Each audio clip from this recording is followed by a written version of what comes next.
What's up guys, Anton here at DPR. This week we're not talking about ball pythons, but about the other species of snake we're working with. If you're ready, let's jump right into that.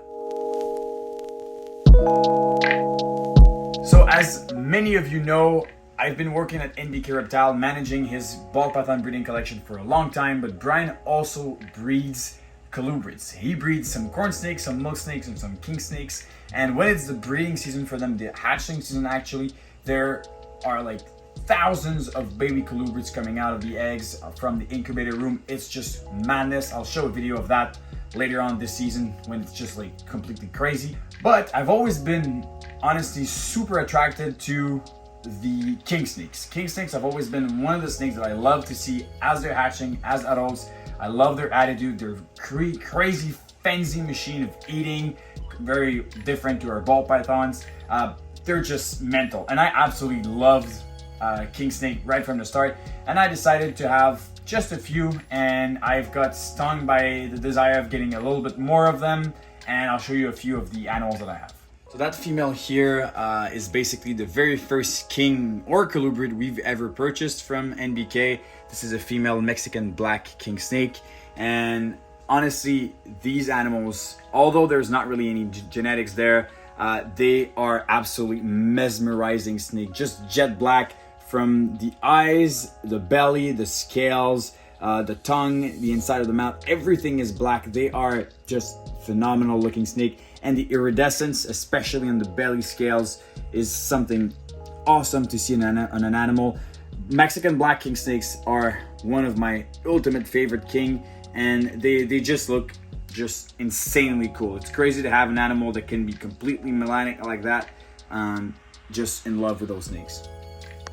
Another one of my favorite king has always been the river stripe California king snake. These are selectively bred animal to have a very specific stripe on the dorsal. They are mesmerizing. They're honestly super cool. I remember as a kid, these in shows was one of those snakes that I was most attracted to all the time. They're just awesome to look at, and especially between the scales, you have that darker coloration of the skin underneath, and the scales are completely white. So as they're moving, sometimes you'll have some part that is completely white and some parts that have like that intersection, that space between the scale that has a different color. It's actually pretty awesome, and these look of king snake are just phenomenal. All right, if we stay with that look of like really whitish king snake, this is a high white, so basically increased of the white pigments of the animal. Pretty cool because the sides are fairly yellow. You have the little black spots on all of the animal, and yeah, these snakes are actually pretty awesome. Last year we basically crossed these high whites with a Mosaic that I'll show you right after, and we ended up with something pretty crazy, and you'll just stay tuned for the look of that insane snake. This here is a Mosaic Californian king snake. These are a little less common. They're pretty awesome. Honestly, the back is fully black, and they have that kind of checkering on the sides. It's really awesome to have that little black on white kind of checkering all along the animal with that solid black dorsal. Especially here on the belly, you have still that checkering there.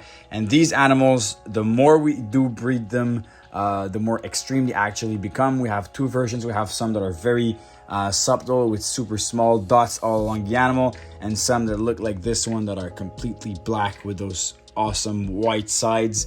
And that's what it is with kings, right? It's pee and poop all the time, like literally. Ooh. Disgusting. This one here is basically the cross between the Mosaic, a very nice expression, and the high white. It's probably the most unusual look you would expect for such a combination, especially like the Mosaic absolutely have that black dorsal with the white sides, but the high white, it's fairly unusual. You get that solid stripe on the side that is like all broken down. It's honestly a very, very unusual look, but I'm digging this look so much. We've called this the Versace Mosaic. I don't know where this is gonna go. This is very like, that's the first generation, and knowing the king snakes, they do look even better after a few generations of selective breeding. So probably these animals after a few years are going to be insane. This is a male. We haven't produced any females, unfortunately, but I'm planning on breeding this male to a Mosaic and also a high white. Try to understand which of these two morphs are basically interacting the strongest with each other. It's going to be very cool to have a better understanding of why such an animal look like this, but this for a king snake is pretty epic. And these guys are our very first pair of breeding hognose. We've just absolutely dig this species so much.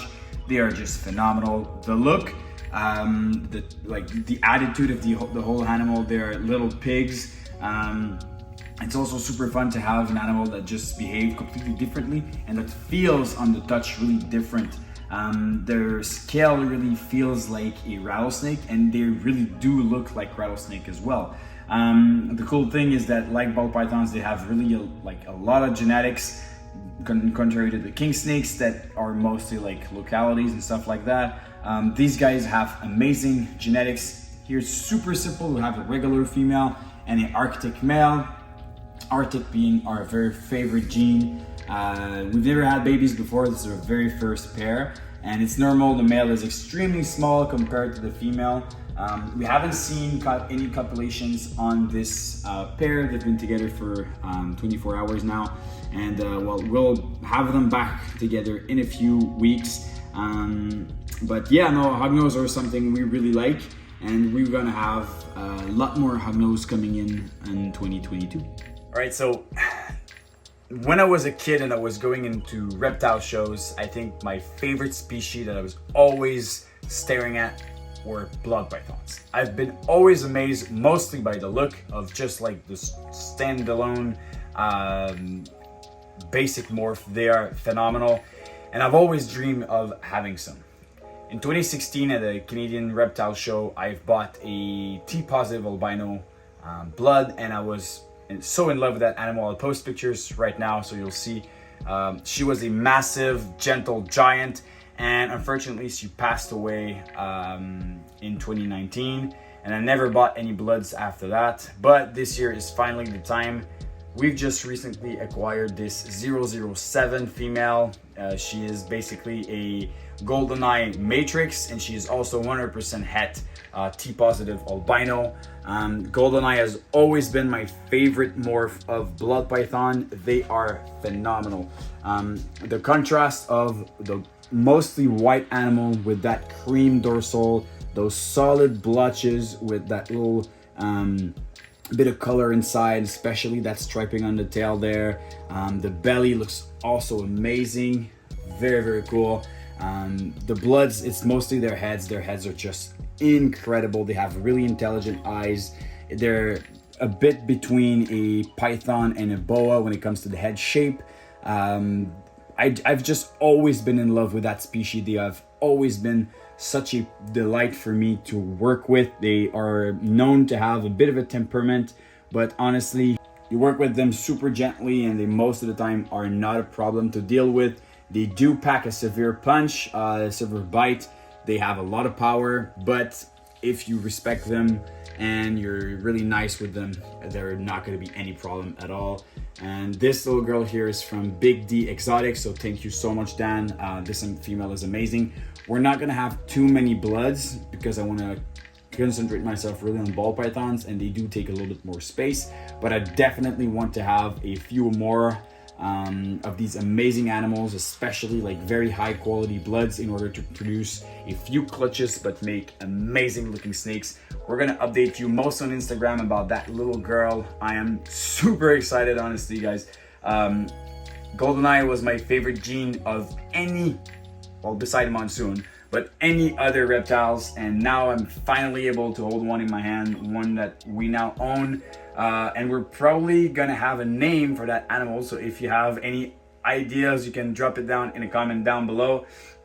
What do you think we should call this beautiful lady? She's still looking calm. We haven't set her up in a bin yet, but maybe when she's in her new environment, she will have a bit more temperament. And on this, guys, I really hope you enjoyed this video. It's not ball python related. I know you guys like to see ball pythons, but you know, we are working with different projects as well. So we wanted to show you a bit of like another perspective of what we do here at DPR. And be sure to follow us on Instagram, subscribe to our YouTube channel, and go check out our Morph Market. And don't forget to comment down below for a name for this beautiful little girl. Cheers and stay tuned.